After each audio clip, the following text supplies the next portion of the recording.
Vote আসলেই মন্ত্রীদেরকে গরিবদের বাড়িতে দেখতে পাওয়া যায়। কাঁচা রাস্তা পাকা হয়ে যায়, ভাঙা রাস্তা হঠাৎ করেই ঠিক হয়ে যায়। ভোট আসলেই নেতা মন্ত্রীদেরকে মাঠে চাষ করতে দেখা যায়। ভোট আসলেই কেমন জানি না সবকিছুর দাম একা একাই কমে যায়। ভোট আসলেই নেতা মন্ত্রীদেরকে গরিবের পা পর্যন্ত ছুতে দেখা যায়। ভোট আসলেই কেমন যেন পাড়ার উন্নয়ন বেড়ে যায়, বাচ্চাদের কোলে নিতে দেখা যায়। ভোট আসলেই নেতা মন্ত্রীদেরকে দিদিদের সঙ্গে খেতে দেখা যায়। ভোট আসলেই রাস্তার মোড়ে থাকা ল্যাম্পপোস্টটা হঠাৎ কেন জানি না জ্বলে ওঠে। ভোট আসলেই ফ্রিতে রসগোল্লা পাওয়া যায়, এমনকি আপনা আপনি ব্যাংকে টাকা ঢুকে যায়। মানতে কষ্ট হলেও এটাই বর্তমান সময়ের আসল বাস্তবতা। এবার একটু আসল বাস্তবতা আমি আপনাদেরকে বলি।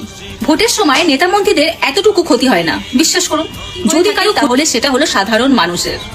কখনো কি শুনেছেন কোন রাজনীতিবিদের সন্তান মিছিল করতে গিয়ে মারা গিয়েছেন?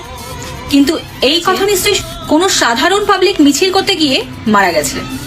একটা দেশে হয় তখন রাজনীতিবিদরা অস্ত্র দেয় আর গরিবেরা দেয় নিজের সন্তানদের। আর যখন যুদ্ধ শেষ হয়ে যায় তখন রাজনীতিবিদরাই নিজেদের মধ্যে হাত মেলায় আর গরিবরা নিজেদের সন্তানদের কবর খোঁড়ে। তাই এই চক্রান্তে কখনো নিজেদের মধ্যে ঝগড়া করবেন না, কখনো বিবাদ করবেন না, কখনো নিজের ক্ষতি বা অন্যের ক্ষতি করবেন না, কারণ তারা কিন্তু তারাই আছে, যার ক্ষতি হবে সেটা হলো আপনার।